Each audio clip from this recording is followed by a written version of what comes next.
दया अभी तक आया नहीं। आजकल अपने पुराने दोस्तों को भूल गया है वो। कैसे वक्त होगा सर, नए दोस्त बना लिए, लेके गए होंगे घुमाने के लिए कहीं। नए दोस्त मिल गए तो आदमी पुराने दोस्तों को भूल जाता है। क्या मतलब? मैं कुछ समझा नहीं सर। अच्छा, समझा नहीं? समझते सब हो फ्रेडी, ना समझी का नाटक मत करो। दया सर की बहुत तरफदारी करते हो तुम। अच्छा वो मैं समझ गया सर। समझ गया ना? वाह, मजा आ गया। बहुत दिनों के बाद इतनी बढ़िया कॉफी पीने को मिली है। अच्छा, कॉफी अच्छी है? तो बिल पेमेंट कर देना यार।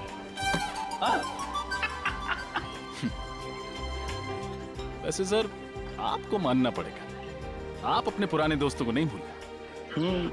तो फिर कहाँ लेके गए थे डॉक्टर तारिका को खाने पर? संयोग के बाद? अरे संयोग वो तो गया, और उसके जाने के बाद हम लोग खाने। तुमने सही कहा रजत, मैं अपने दोस्तों को नहीं भूलता फ्रेडी, चाहे वो नए हो या पुराने हो। अरे मैं तो कहता हूँ कि डॉक्टर तारिका को भी यहाँ पे बुला लेते। क्यों क्यों? वो क्या है, सालूम के साहब का चेहरा देख देख के बोर हो गई होगी ना बेचारी। ये बात तो सही कही तुमने, लेकिन वो हैदराबाद गई है ना। हैदराबाद? क्यों सर?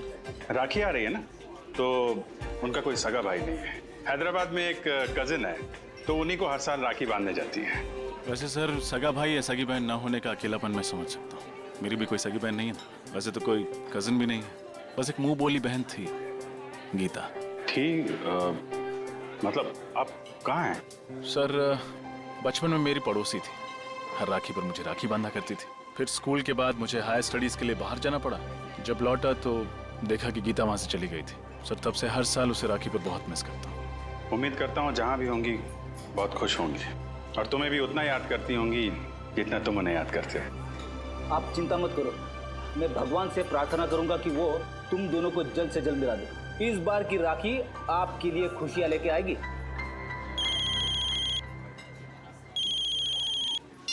हेलो, जी हाँ बोल रहा हूँ।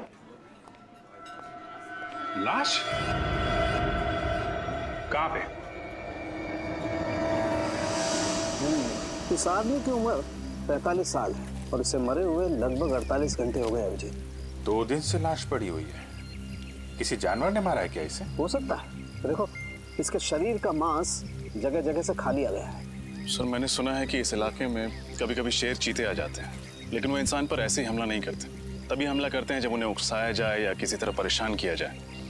तो हो सकता है ये उनका शिकार करने के लिए यहाँ पे आया, खुद शिकार हो गया। देखो इसके पास से कुछ मिलता है, कोई आइडेंटिटी वगैरह? Yes sir.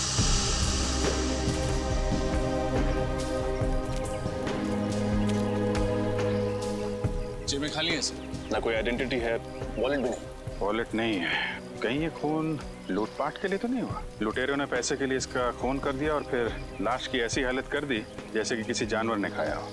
अभिजीत, इसे जानवर ने खाया या ये किसी आदमी का काम है, ये तो फॉरेंसिक लैब में ले जाकर के ही पता चलेगा, जहाँ इसके शरीर की अच्छी तरह से जांच हो। ठीक है, वहाँ डॉक्टर तारिका भी हैं आपकी मदद के लिए। तो नहीं, मेरा ये मतलब नहीं था सर। रजत तुम देखो आसपास कुछ मिलता है क्या, तब तक मैं इधर थोड़ा। यस जी। तो आप शॉट के लिए वहाँ से भागते हुए इस तरफ आई और लाश से आपका पैर टकराया और आप गिर गई, है ना? जी सर। आपने बताया कि कई बार आप वहाँ से भागते हुए आई, बार बार भागना पड़ा आपको ना? जी सर, ये 5वां टेक था। 4 बार टेक हुआ मगर ओके नहीं हुआ। तो 4 बार जब आप भाग के आई तो आपको ये लाश नहीं दिखाई पड़ी? सर वो मुझे सर ने पहले उस तरफ से भागने को बोला था और बाद में फिर इस तरफ भागने को बोला, तो आखिरी टेक में मेरे भागने की दिशा ही अलग कर दी थी। आपने बोला? जी सर, मैंने कहा था मगर मुझे नहीं पता था कि यहाँ पे लाश पड़ी है। कितने दिन से शूटिंग कर रहे हैं आप लोग यहाँ पे? सर जंगल में आज पहला और आखिरी दिन है। फिल्म का क्लाइमेक्स शूट कर रहे थे हम लोग और पता नहीं आज कुछ काम हो पाएगा कि नहीं। यहाँ पे एक लाश पड़ी हुई है इस हालत में और आप फिल्म में अटके हुए हैं। सर ये ब्रेसलेट मिला है सर, वहाँ झाड़ियों में पड़ा हुआ था। लड़की का लगता है। आपका ब्रेसलेट है ये? नहीं सर। ये ब्रेसलेट कोई पहचानता है? जी नहीं सर। सर सर हो सकता है ये ब्रेसलेट उस लुटेरे के हाथ से गिर गया हो। ये भी हो सकता है कि लूटने वाला कोई लड़की हो। अरे डॉक्टर तारिका, आप कब आई हैदराबाद से? बस अभी आई, करीब 1 घंटे पहले। और आते ही सीधा लैब? क्या डॉक्टर साहब, इनको आराम करने दिया होता, आप काम करा रहे हैं? अरे यार गलती हो गई, मुझे तो लगा अभिजीत तारिका को तुम लैब में देख करके खुश हो गए यार। चलो भेज देते, तारिका तुम जाओ यार, आराम करो। नहीं, आ गई हैं तो रहने दीजिए। बड़ी खुशी हुई जान के कि आपको मेरी खुशी की कितनी फिक्र है। वैसे लाश के बारे में भी कुछ बता देते तो खुशी बढ़ जाती। हाँ, बढ़ाते हैं तुम्हारी खुशी। अभिजीत, इस आदमी की मौत जानवर के खाने से ही हुई। तो ये खून नहीं है? नहीं है, खून ही है, क्योंकि इस खून के पीछे इंसानी दिमाग है। पर सर अभी अभी आपने कहा कि इनकी मौत किसी जंगली जानवर के खाने की वजह से हुई, पर इनकी मौत के पीछे दिमाग किसी इंसान का है। कुछ समझ में नहीं आया सर। मैं समझाता हूँ। देखो श्रेया, बात ऐसी है कि जहाँ जहाँ पर इस लाश को जानवरों ने खाया है, काटा है, वहाँ वहाँ पर इसे हेमरेजिक स्टेनिंग हो गई है। Haemorrhagic staining? इसका मतलब जब वो जानवर इसे खा रहे थे उस वक्त ये जिंदा था। मगर तारिका, आमतौर पे तो जानवर इंसान को पहले मार के फिर उसके बाद खाता है, लेकिन इस केस में ऐसा नहीं हुआ। क्यों? क्योंकि इस केस में खूनी ने बहुत लंबी प्लानिंग की थी सचिन। पहले तो उसने कैरोल बेनेट नाम का ड्रग दिया इसे, जिसे इसे लकवा मार गया और उसके चलने फिरने की क्षमता बिल्कुल खत्म हो गई। और फिर खूनी इसे बेसहारा ऐसे ही छोड़ गया जंगल में, जंगली जानवरों के लिए। और जाते जाते जाते जाते खूनी ने इसकी कलाई भी काट डाली। कलाई में से खून बहने लगा और खून की गंध सूंघकर जंगली जानवर आ गए इसे खाने के लिए। बड़ी बेरहमी से खून किया गया ऐसा इसका। एक इंसान दूसरे इंसान के साथ ऐसा कैसे कर सकता है? मुजरिम इंसान कहाँ होता है सचिन? उनका दिमाग तो जानवरों से भी ज्यादा बदतर होता है, तभी तो इतने घिनौने काम करते हैं वो लोग। सर ये तो पता चल गया कि इसकी मौत कैसे हुई। कुछ और सुराग मिले जिससे कि इसकी पहचान हो सके और खूनी तक पहुंचा जा सके? खूनी का ब्लड ग्रुप AB पॉजिटिव है। AB positive? लाश के ऊपर से कोई दूसरा खून भी मिला क्या आपको? हाँ विजय, जब खूनी इसकी कलाई काट रहा था शायद उसकी उंगली भी कट गई होगी, इसीलिए खूनी का खून इसके कपड़ों पर आ गया। और कुछ पता चल सकता है? हाँ, इस आदमी की पहचान तक पहुंचने के लिए हमारे पास 2 और सुराग है। एक तो कागज का छोटा सा टुकड़ा जो हमें इसकी जेब के एक कोने से मिला, लेकिन उसमें क्या लिखा है ये अभी तक साफ नहीं हो पाया। तो फिर हम ये कैसे पता करेंगे कि उस कागज पर क्या लिखा हुआ था? हाँ करेंगे, पता करेंगे। उस कागज को बहुत ध्यान से, बहुत अच्छी तरह से साफ करना पड़ेगा और फिर जो अक्षर मिट गए उन्हें अच्छी तरह से दोबारा उभारना पड़ेगा। और वो दूसरा सुराग? हाल ही में इस आदमी ने अपने बाएं घुटने की नी रिप्लेसमेंट सर्जरी करवाई थी। Knee replacement surgery? हाँ, और इसका कद करीब 5 फीट 8 इंच है। 5 फुट 8 इंच और उम्र 45 साल के करीब। फिर तो सभी हॉस्पिटलों से पता करते हैं कहाँ पे इस आदमी ने अपनी नी रिप्लेसमेंट की सर्जरी कराई है, पता चल जाएगा कि ये आदमी है कौन।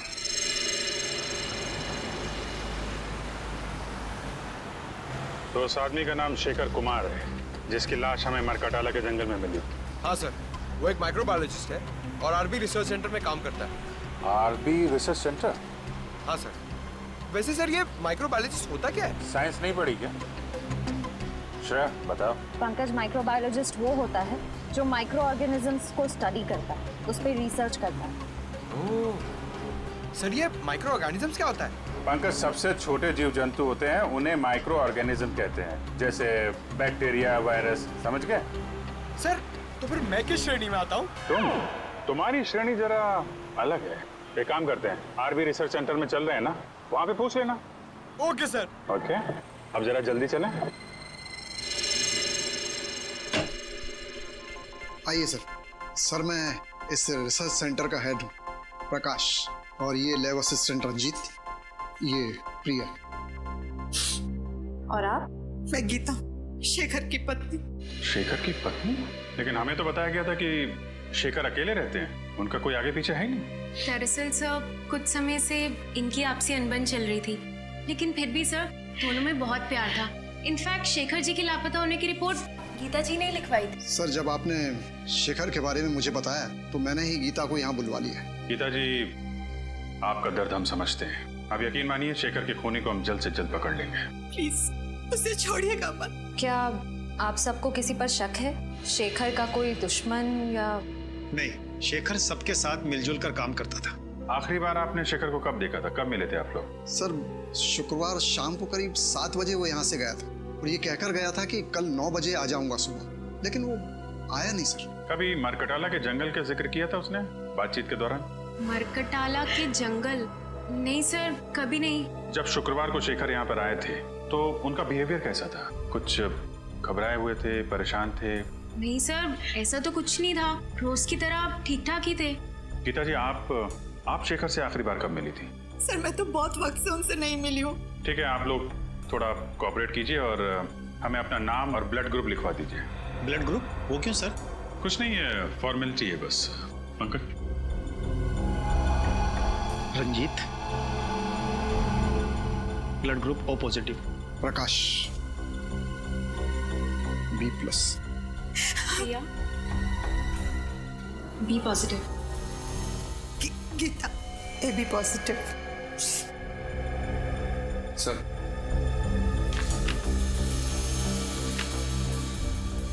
गीता जी, आपका ब्लड ग्रुप AB पॉजिटिव है? जी हाँ।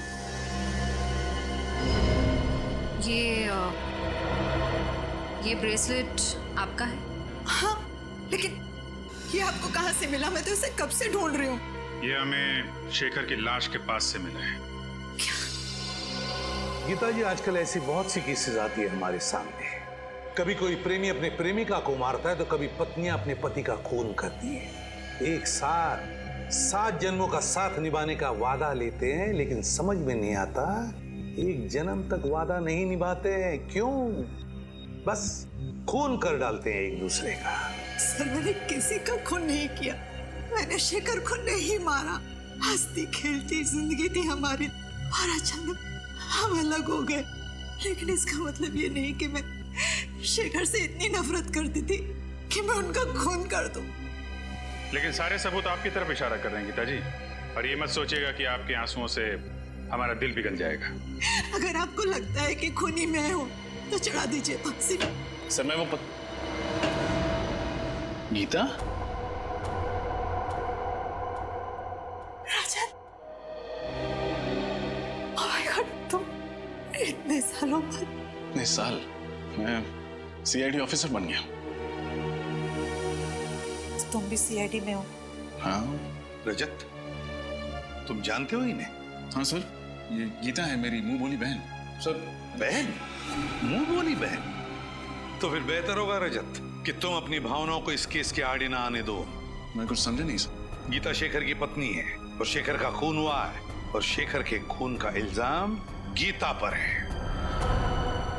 What? ऐसा नहीं हो सकता सर। मैं गीता को बचपन से जानता हूँ, ऐसा कुछ नहीं करेगी। रजत, मैं भी कब से इन्हें यही समझाने की कोशिश कर रही हूँ, लेकिन ये लोग हैं कि मेरी बात पर भरोसा नहीं कर रहे। सर, मैंने तो आपको बताया था ना गीता के बारे में, आप कुछ क्यों नहीं बोलते? रजत, रिश्ते अपनी जगह हैं और ड्यूटी अपनी जगह है। फिलहाल सारे सबूत यही कह रहे हैं कि गीता ने शेखर का खून किया है। रजत, मैंने किसी का खून नहीं किया। मैं तुम्हारी कसम खाकर कहती हूँ, और मैं तुम्हारी झूठी कसम तो नहीं खाऊंगी ना। मैं जानता हूँ गीता, सर जरूर इसे कोई फंसाने की कोशिश कर रहा है, किसी की सोची समझी चाल है। सर, सालुंके साहब की रिपोर्ट के हिसाब से शेखर के कपड़ों पे जो खून लगा था वो गीता जी का है। ये कैसे हो सकता है? सिर्फ इतना ही नहीं गीता जी, आपके जूतों पे जो मिट्टी लगी थी वो भी मरकटाला के जंगलों की है, जहाँ से शेखर की लाश मिली थी हमें। लेकिन सर, मैं तो कभी उन जंगलों में गई नहीं। अगर मरकटाला जंगल में गई नहीं तो फिर वो मिट्टी कहाँ से आई आपकी जूतों पर? और आपका खून AB पॉजिटिव, जो एक रेयर ब्लड ग्रुप है, वो खून कहाँ से आया शेखर के कपड़ों पर? सर, पिछले हफ्ते मैंने रक्तदान किया था। हो सकता है ना कि गड़बड़ वहीं से हुई हो। रक्तदान? कहाँ किया था ये रक्तदान? ZN के हॉस्पिटल। सर, मुझे पूरा यकीन है कि किसी ने गीता का ब्लड वहां से चुराया होगा और शेखर के कपड़ों पर डाल दिया होगा। और वो जूतों पर लगी हुई मिट्टी वो भी किसी और ने लगा दी? क्यों? और वो ब्रेसलेट जो शेखर की लाश के पास से मिला वो भी किसी ने डाल दिया? एक बात समझ में नहीं आती रजत, कि अगर कोई गीता को फंसाना चाहता है तो इतनी लंबी प्लानिंग क्यों करेगा? गीता, तुम्हारा कोई दुश्मन है जो तुम्हें फंसाना चाहता हो? नहीं भैया, मेरी जहन में तो ऐसा कोई नहीं है। सर, हो सकता है शेखर का कोई दुश्मन हो जो उसका खून करके इल्जाम लगाना चाहता हो गीता पर। लेकिन मैं ऐसा होने नहीं दूंगा। मैं उस खूनी को पकड़ के ही रहूंगा। गीता, अगर तुम बेगुनाह हो तो तुम पर आज भी नहीं आने दूंगा मैं। ये एक भाई का वादा है अपनी बहन से।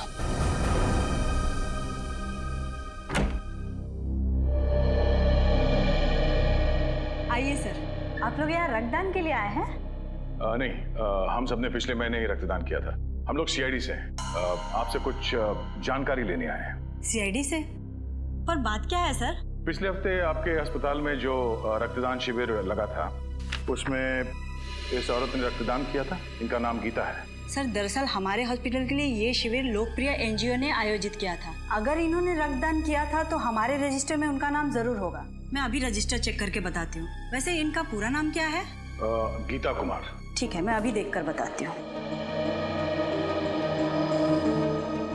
हाँ सर, इन्होंने रक्तदान किया है। रक्तदान किया था? हाँ, पर क्या? पर उनका AB पॉजिटिव खून का पाउच हम तक पहुंचा ही नहीं। पहुंचा ही नहीं? ऐसे कैसे हो सकता है? ऐसा ही हुआ है सर। हो सकता है एनजीओ वालों से खून का पाउच गुम हो गया हो। गुम हो गया? सर, कहीं रजिस्टर का अंदाजा सही तो नहीं है? हो सकता है। क्या नाम बताया इस एनजीओ का? लोकप्रिय एनजीओ। लोकप्रिय एनजीओ। इनका ऑफिस कहाँ है?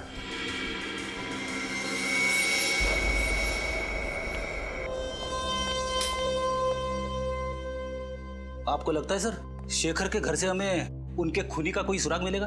ये तो घर की तलाशी लेने के बाद ही पता चलेगा। एक काम करो, तुम वहां देखो, मैं यहाँ देखता हूँ। सर, ये देखिए, शेखर जी की रिसर्च लैब, उनकी काम करने की जगह। देखो, कुछ मिलता है क्या?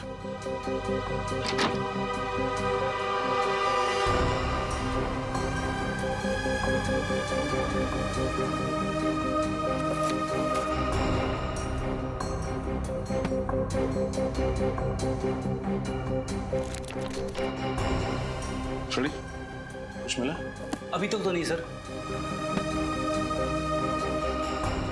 घर से ना ही कोई सामान चोरी हुआ है, ना ही हाथापाई के कोई निशान है। इसका मतलब शेखर को घर से नहीं, कहीं और से अगवा किया गया। फिर तो सर हमें उस जगह पे सुराग ढूंढना पड़ेगा जहां से शेखर को अगवा किया गया था। मगर सवाल ये उठता है कि उन्हें अगवा किया तो किया कहां से? एक सेकंड, तुम्हारे सवाल का जवाब ये देगा। ये तो कैमरा है। एक वायरलेस स्पाई कैम। इसका मतलब शेखर जी पे कोई जासूसी कर रहा था। वही होगा, वो खूनी।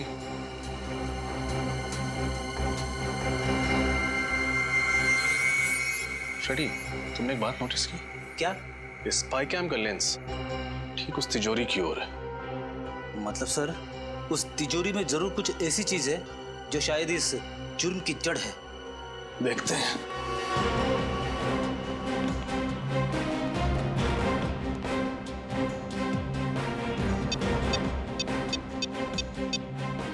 इलेक्ट्रॉनिक पासवर्ड है। इसे खोलेंगे कैसे? ये तो किसी एक्सपर्ट से खुलवाना पड़ेगा, और साथ ही ये भी पता लगवाना पड़ेगा कि ये स्पाई कैम किसने खरीदा और कहां से।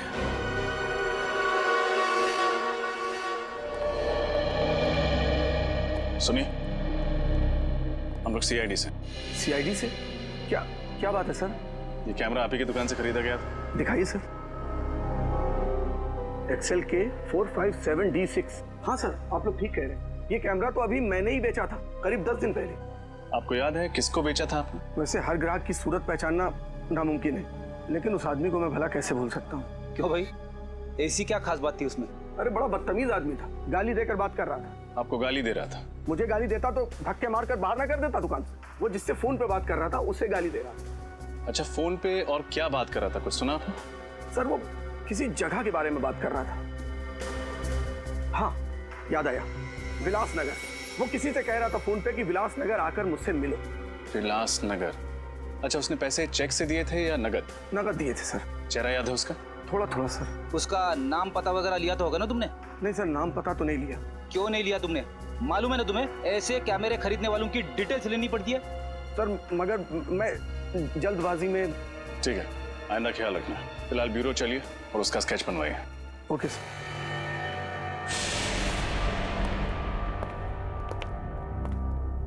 कहिए सर, मैं आपकी क्या मदद कर सकता हूँ? हम लोग सीआईडी से हैं। पिछले हफ्ते आपने जेडन के हॉस्पिटल के लिए एक रक्तदान का शिविर आयोजित करवाया था। वो तो हम अक्सर करते रहते हैं। तो हमें ये बताइए कि ये गीता जी क्या आपके यहाँ रक्तदान करने आई थी? देखकर बताता हूँ। हाँ, इन्होंने रक्तदान किया था। तो फिर इनके खून का पाउच हॉस्पिटल के ब्लड बैंक में पहुंचा कैसे नहीं? क्या खून हॉस्पिटल नहीं पहुंचा? ये कैसे हो सकता है? ऐसा ही हुआ है। आपके एनजीओ में से किसी ने खून चुराया है। अच्छा, जब आप ये शिविर लगाते हैं तो कौन कौन लोग मदद करते हैं इसमें? सर, कुछ एनजीओस होते हैं, कुछ वॉलंटियर्स हैं जिनकी मदद से ये शिविर आयोजित किया गया था। शिविर में खून का चोरी होना नामुमकिन है सर। तो अब लोग ये खून के पाउच अस्पताल भेजते कैसे हैं? हमारी वैन से जो ये काम करती है। कहाँ खड़ी है आपकी एनजीओ की वैन?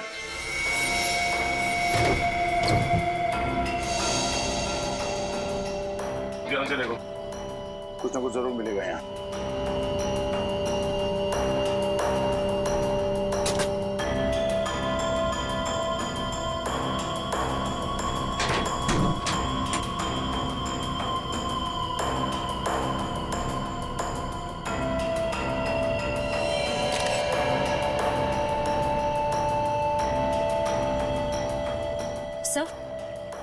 सर, ये कपड़े का फटा हुआ टुकड़ा मिला है।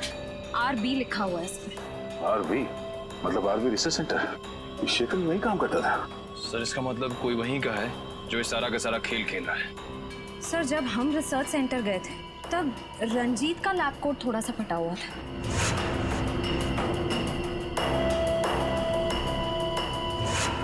कहीं सबके पीछे उसी का हाथ तो नहीं? रंजीत?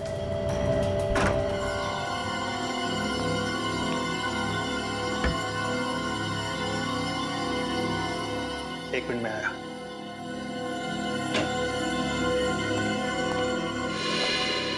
आप लोग सर, खूनी मिल गया क्या? हाँ, मिल गया। रंजीत नाम है उसका, और अगले 10 सेकंड में ये हाथ उसके गाल पे छपेगा। ये आप क्या कह रहे हैं सर? मैंने शेखर को नहीं मारा। ये फटा हुआ कपड़े का टुकड़ा तुम्हारी लैब कोट का है ना? हाँ, तो इससे क्या साबित होता है? ये कपड़ा हमें एनजीओ की वैन से मिली थी, और उसी ब्लड डोनेशन कैंप में तुम वॉलंटियर भी बने थे। हाँ, मैं बना था। समाज सेवा करना तो अच्छी बात है ना सर? समाज सेवा की आड़ में गुनाह करते हो। गुनाह? हाँ, पहले तुमने गीता का खून चुराया और फिर हमें गुमराह करने के लिए वहां शेखर की लाश के पास डाल दिया और वहां पे वो ब्रेसलेट फेंक दिया। क्यों? ये आप क्या कह रहे हैं सर? शेखर मेरे भाई जैसा था, मैं भला उसे क्यों मारूंगा सर? हमने तुम्हारी पूरी कुंडली निकाल ली है। शेखर को पता चल गया था कि तुम इस रिसर्च सेंटर से दवाइयां चुराते थे, कालाबाजारी करते थे उनकी, और उन्हें ऊंचे दाम में बेचते थे दूसरे हॉस्पिटल्स में। और जब शेखर ने तुम्हें धमकी दी जो सबके सामने तुम्हारे काले कारनामे की पोल खोल देगा, तो तुमने उसे ऊपर पहुंचा दिया। सर, ये बात सही है कि मैंने रिसर्च सेंटर के साथ धोखा किया है, लेकिन खून जैसा बड़ा और गंभीर अपराध करने की तो मैं सोच भी नहीं सकता सर। अच्छा, शुक्रवार रात कहाँ थे तुम? शुक्रवार की रात को मैं दिल्ली में था सर, अपने दोस्त की शादी की शॉपिंग करने के लिए। शॉपिंग करने के लिए कहाँ गए थे तुम? Sir, Valentine boutique. Valentine's boutique?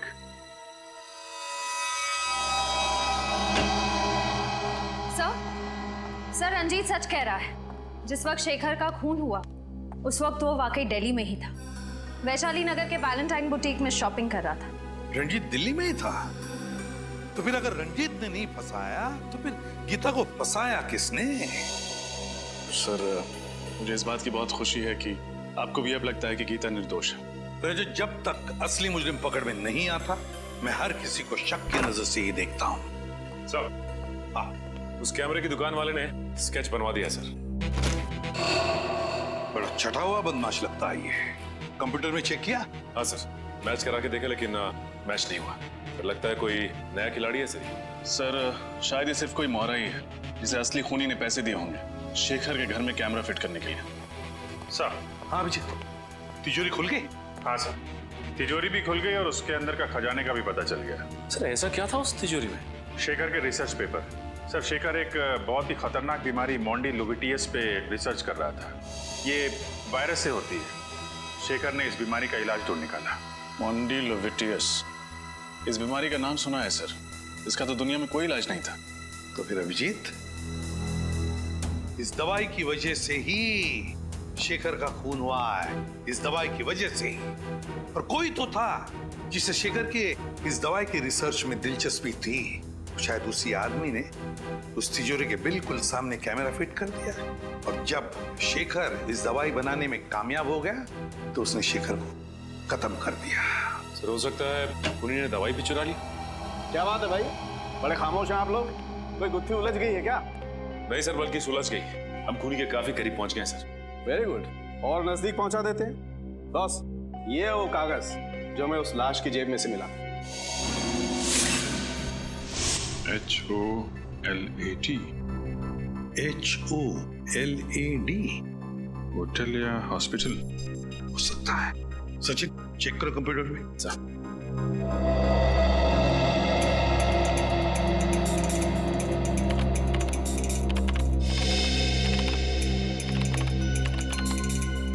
ये देखिए सर, शायद ये होटल ग्लैड सर्कल है। होटल ग्लैड सर्कल ही है। होटल ग्लैड सर्कल विलासनगर में है। उस कैमरे के दुकान वाले ने कहा था कि उसने इस आदमी को फोन पर विलासनगर का जिक्र करते सुना था। तो फिर अभिजीत, पता लगाओ इस होटल ग्लैड सर्कल में हुआ क्या था। Vilasnagar, hotel glad circle. आज मेरी वाइफ का उपवास है, मैंने खाना नहीं खाया। तो ये बात मुझे क्यों बता रहे हो? अरे वो रेस्टोरेंट में आए ना, इसीलिए भूख लग गई। घर में भाभी भूखी है और तुम्हें खाना खाना है, घर जाके खाना। जी कहिए। यहाँ के मैनेजर हैं? जी हाँ, मैं ही हूँ, कहिए। हम लोग CID से। अरे CID वाले हमारे यहाँ खाने पे आए हैं, ये तो हमारे होटल वालों के लिए बड़े सौभाग्य की बात है। नहीं, एक्चुअली हम लोग यहाँ खाना खाने नहीं आए, एक केस की तहकीकात के सिलसिले में आए हैं। अब जरा ये फोटो देखिए, ये आदमी 2 दिन पहले आपके यहाँ खाना खाने आया था क्या? सर यहाँ तो पता नहीं कितने लोग आते जाते रहते, अब ये कैसे पता लगेगा कौन आया और कौन गया? इस CCTV कैमरा के जरिए उसका फुटेज देख सकते हैं? जी सर, आइए।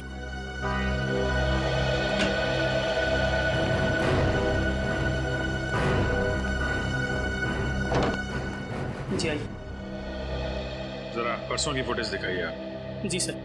सर, शेखर के पास वालों ने कहा था ना कि वो ऑफिस से 7 बजे निकला था, तो यहाँ 8 सवा 8 बजे पहुंचा होगा। 8 बजे के करीब भी दिखाइए। जी सर।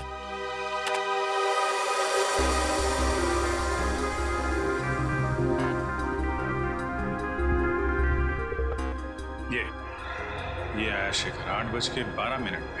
सर, शेखर के साथ जो दूसरा आदमी बैठा है वो है कौन? उसकी शक्ल तो दिख नहीं रही है। थोड़ा फॉरवर्ड करो, शायद इधर उधर देखे तो शक्ल दिखाई पड़ जाए। जी सर।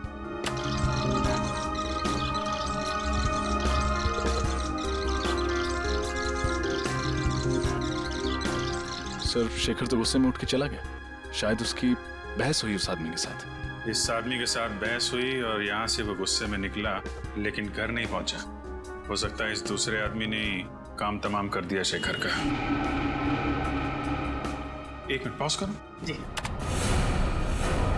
यहाँ पे जूम करना, थोड़ा और।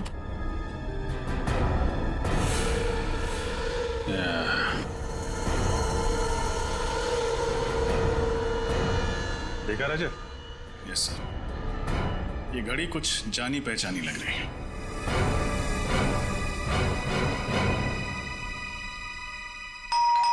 कौन है इस वक्त?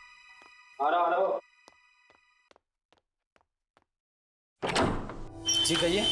हम लोग CID से। प्रकाश जी अगर पे साहब तो बाहर जाने वाले और जल्दी में भी है। आप लोग?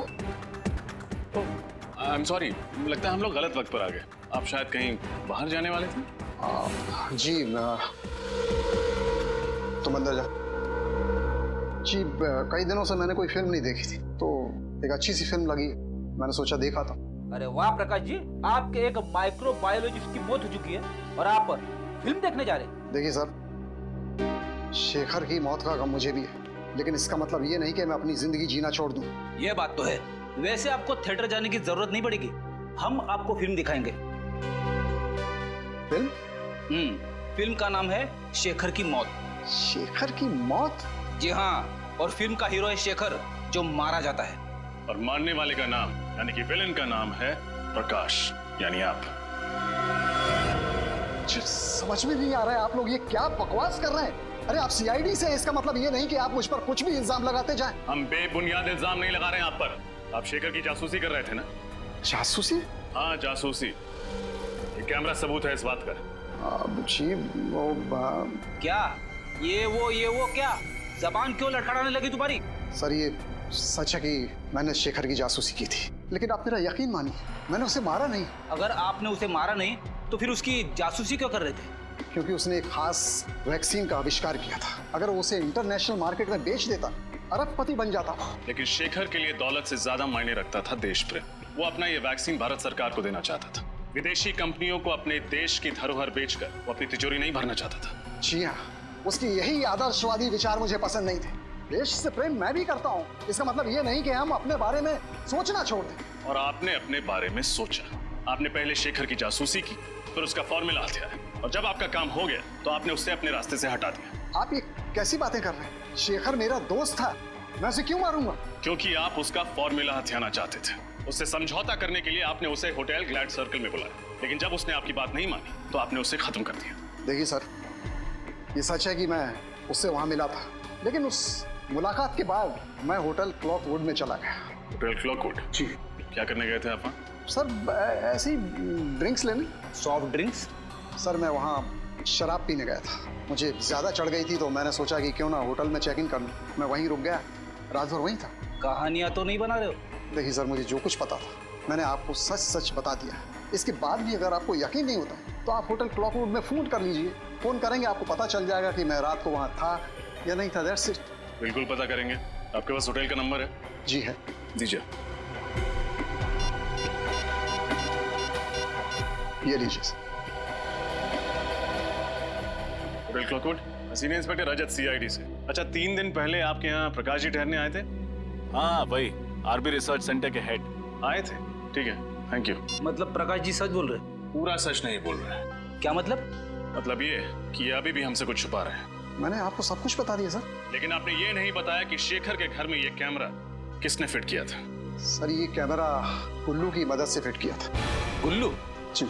कौन गुल्लू? जी वो चोरी के इल्जाम में 2 हफ्ते से जेल में। सर लगता है इनकी कहानियां खत्म नहीं होने वाली है। एक काम करते हैं, इनको ब्यूरो ले जाते हैं, वहीं सुनेंगे इनकी कहानियां। सर, ये प्रकाश बिल्कुल सच कह रहा है सर। गुल्लू 2 हफ्ते से जेल में ही है। अरे अगर प्रकाश ने शेखर को नहीं मारा तो फिर कौन हो सकता है जिसके पास शेखर को मारने की वजह थी? ये अशोक सर। शेखर को मारने की सबसे बड़ी वजह इसी के पास थी। अशोक? कौन है ये? सर शेखर रिसर्च फील्ड में आने से पहले एक सर्जन था जेडी हॉस्पिटल में। इसने अपनी जिंदगी में बहुत सारे ऑपरेशन किए, लेकिन एक ऑपरेशन असफल रहा। 19 जून 2003 में इसने एक ऑपरेशन किया 10 साल पहले, जिसमें ऑपरेशन थिएटर में ही औरत दम तोड़ दी, और वो भी इसकी लापरवाही की वजह से। और इस बात का इतना बड़ा सदमा लगा इस शेखर को कि इसने ये फील्ड ही छोड़ दी। उसके बाद इसने माइक्रोबायोलॉजी पर रिसर्च शुरू कर दी। और उस औरत का पति है ये अशोक। काफी बड़ी वजह है इस अशोक के पास शेखर को मारने की। मगर ये 10 साल तक चुप क्यों बैठा रहा? उठाओ इस अशोक को।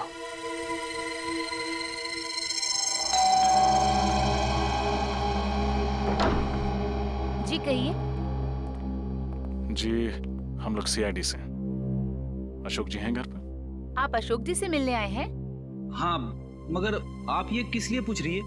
नहीं, बस थोड़ी सी हैरानी हुई। ज्यादातर उनसे कोई मिलने नहीं आता, इसलिए। अच्छा, खैर हम उनसे मिलना चाहेंगे। आइए।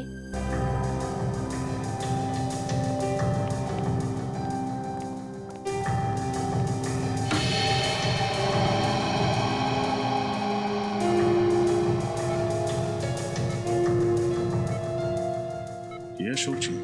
हाँ, ये हैं अशोक जी। ये ना चल सकते हैं न बोल सकते हैं, बस ऐसे ही पूरे दिन बिस्तर पर पड़े रहते हैं। क्या बीमारी क्या है इन्हें? Liver disease last stage. इनके घर वालों में से कोई इन्हें मिलने नहीं आता? इनके दोनों बच्चे विदेश में रहते हैं। एक दूर का रिश्तेदार है, वो कभी कभी आ जाता है। सर कहीं ये दूर का रिश्तेदार तो नहीं है इन सब के पीछे? हो सकता है फ्रेडी। हाँ गीता। भैया मुझे बचा लीजिए। मारना चाहता है? कौन मारना चाहता है? तुम फिक्र मत करो, मैं भी वहां आता हूँ। कहाँ तुम? मॉल के पास। कौन से मॉल के पास?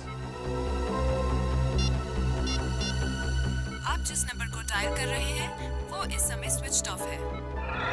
Mobile switch off. चलिए जल्दी चलो। कैसे पता चलेगा सर? गीता जी ने कौन से मॉल के पास से फोन किया था? शहर में तो 30-40 मॉल है। अभी पता चल जाएगा फ्रेडी। गीता का मोबाइल नंबर इस टैब में फीड करो, देखो क्या लोकेशन बताता है।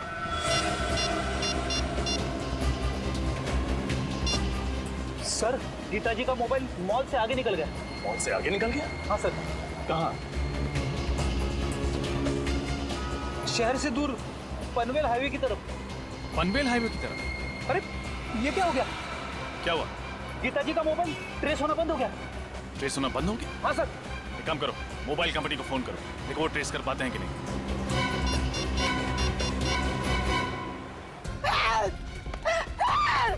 बचाओ! बचाओ! कोई है! बचाओ! कोई है! बचाओ! बचाओ! बचाओ! कोई है! कोई है! कोई है! हेल्प! हेल्प! कोई है!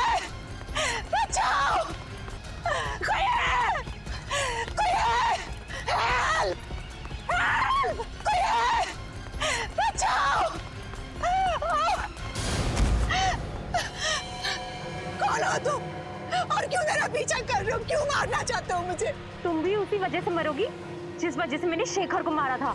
तुम लड़की हो, शेखर को क्यों मारा तुमने? शेखर को तो मुंडा ही था, लेकिन अब तुम भी मरोगी।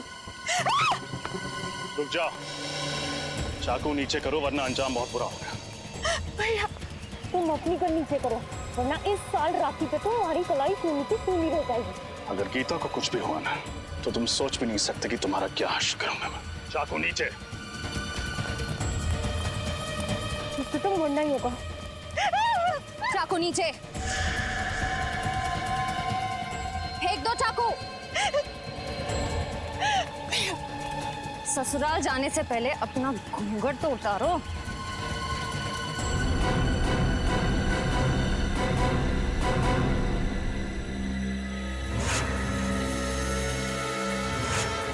प्रिया, तुम?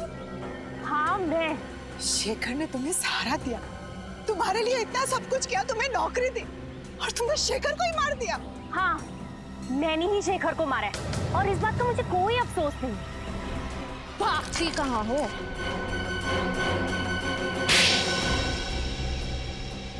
बोलो, क्यों किया तुमने ये सब? मैंने जो भी कुछ किया अपनी माँ की मौत का बदला लेने के लिए किया। माँ की मौत का बदला? मैं सिर्फ 10 साल की थी जब ऑपरेशन थिएटर में मेरी माँ ने तड़प तड़प के अपना दम तोड़ दिया, सब उस शेखर की वजह से। ओह, तो तुम अशोक की बेटी हो? हाँ। शेखर 2 दिन से सोए नहीं थे, वो ऑपरेशन करने की हालत में भी नहीं थे। मैंने उन्हें बहुत समझाने की कोशिश की, लेकिन उन्होंने मेरी एक नहीं सुनी, और इस बात के लिए मैंने उन्हें कभी माफ नहीं किया। अरे तो फिर आपने ये बात हमें पहले क्यों नहीं बताई? इस बात का कभी जिक्र ही नहीं हुआ कि मैं आप लोगों को बताऊं। मेरी माँ के गुजरने के बाद मेरे पिताजी ये सदमा बर्दाश्त नहीं कर पाए। अब ना तो वो चल फिर सकते हैं और ना ही कुछ बोल सकते हैं। इसलिए तुमने शेखर का खून कर दिया और गीता को फंसाने के लिए उस एनजीओ वैन से उसका ब्लड पाउच चुराया और शेखर के कपड़ों पे डाल दिया। गीता का ब्रेसलेट भी तुमने उसकी लाश के पास छोड़ दिया।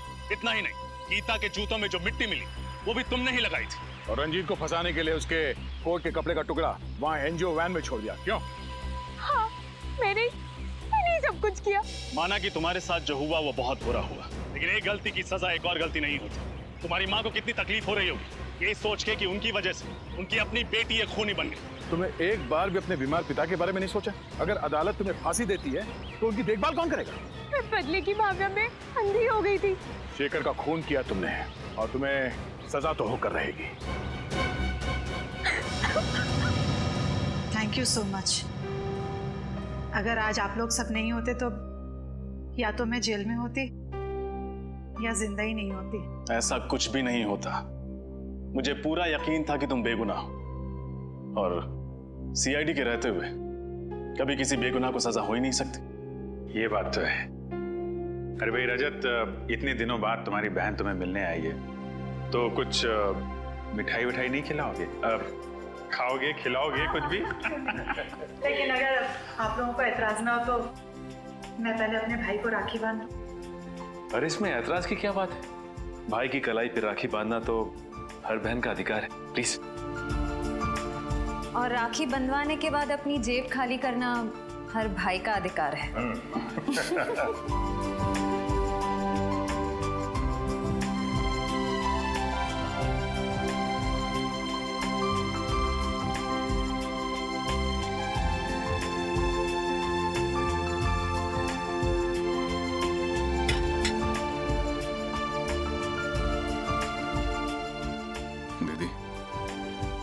नहीं जानती मैंने इस पल का कितने सालों से इंतजार किया।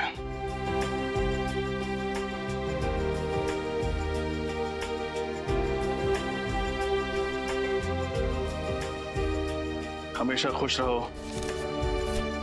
हंसती रहो। तुम्हारी जिंदगी सिर्फ खुशियों से भर जाए। और याद रखना, जब भी तुम्हें जरूरत हो, तुम्हारा भाई हमेशा तुम्हारे साथ।